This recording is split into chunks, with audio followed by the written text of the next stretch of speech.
Good morning, gentlemen.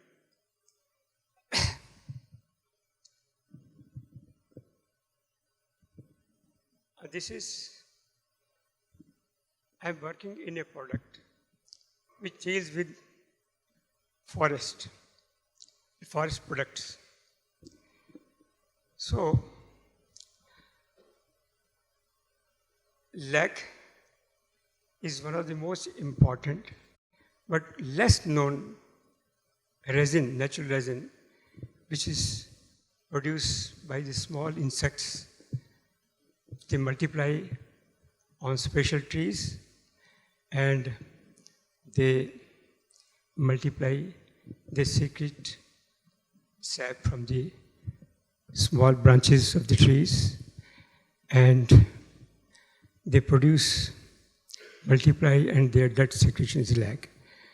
This lac is the most natural resin which is organic and biodegradable. This is better than all the other synthetic resins. It's being used all over the world. This is very little known resin, but most important, but used by all the countries, all the people in the world. Like most of the people in the world use nail polish that is made of shellac. Best quality nail polish is used by shellac. The lipstick is also made of shellac. The best quality lipstick is made of shellac because other synthetic lipsticks are hardening the lips. This shellac product keeps the lips soft and smooth. So anyway, my central argument is the forest. Like the oceans are most of the precious resources of the planet and need protection. How can we do this? What visions and strategy are needed? It is not good enough to simply demand a sustainable planet, expecting that others will do the work. We need action. So each individual should learn as well as possible to contribute to this process of helping nature to survive. Together with individual action, we need business and community involvement, state action, and also international help is what is actually looking like a huge management process on natural resources, which I play a role. Next. The need to act has come really urgent. We are now living in an age or yuga of anthropocene. This is an area where man-made changes rather than the forces of nature tend to influence in a major way how the world we live in functions and uses natural resources. According to many experts, we are heading for a self-destruction. Unless we change the current process of ruthless exploitation and destruction of the earth, leading to climate change. Next, please. The need for continued development also is undeniable, but can this be less toxic? Everyone here, we see much building work and many development projects, they are often necessary, but use many natural resources and also occupy much land that used to be forest. When I came to Khunti in 1956, the area was real forest with many big trees, but that forest was later cut down. Numerous wild animals such as elephants, tigers, cheetahs, jackals, and different types of deer used to roam in the forest. Of course, there was, and partly still is also, an enormous rich biodiversity in forest, including many insects and numerous herbal and medicinal plants. In this sense also, the forest is a great blessing, as it offers many useful resources.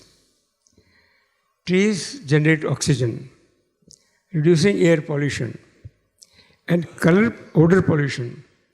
Many forest products help local people to survive decently, avoiding urban migration. All of this is a complex ecosystem, a holistic entity that requires careful management because of excessive human intervention and its often unsustainable effects. I developed a vision that something could be done to break this vicious circle and establish a sustainable development project, even as a business leader. The many different ways of examining this question partly explain why there is so much of talking, but also little action and real concern for sustainability. Main stakeholders would be the local people and communities, while the state can help us too.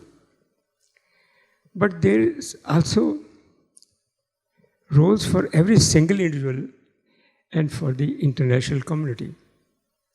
However, this is new politics, which complicates discussions while more forests get destroyed. Clearly, what is good for one stakeholder or interest group may not work out to the advantage of others. Ultimately, all the different actors are human individuals, often hiding behind some official or institution. Can we put such actions into constructive, sustainable framework? The overlap model for competing stakeholders is universe and ethics, local community, state, international community. For this is the future of the forest. Next, please. Decision time, which way to go?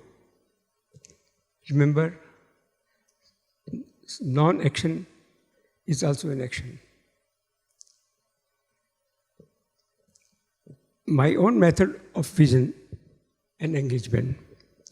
I came from Punjab, worked in Jhalda, West Bengal for 27 years in a lag factory, then started my own enterprise in Khunti using forest produce. We make shellac and sea lag for export.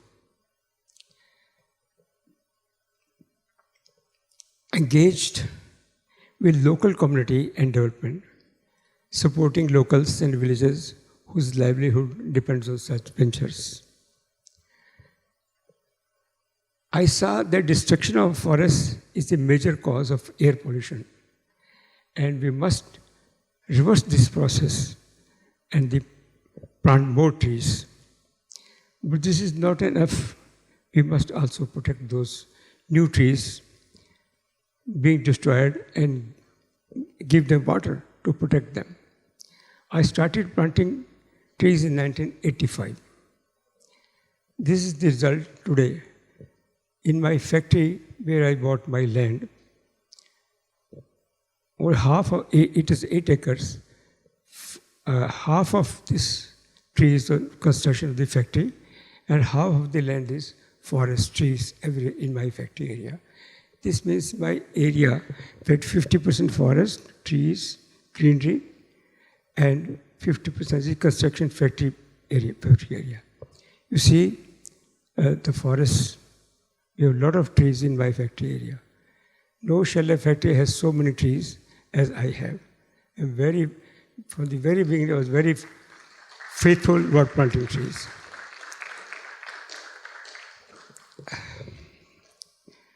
So this is how I have done. I'm still continuing to do this. I'm really inspired by this conference and would like to, I have already adopted a village where I want to grow more organic cultivation, plus plant some more greenery and trees. This is my hobby and my desire.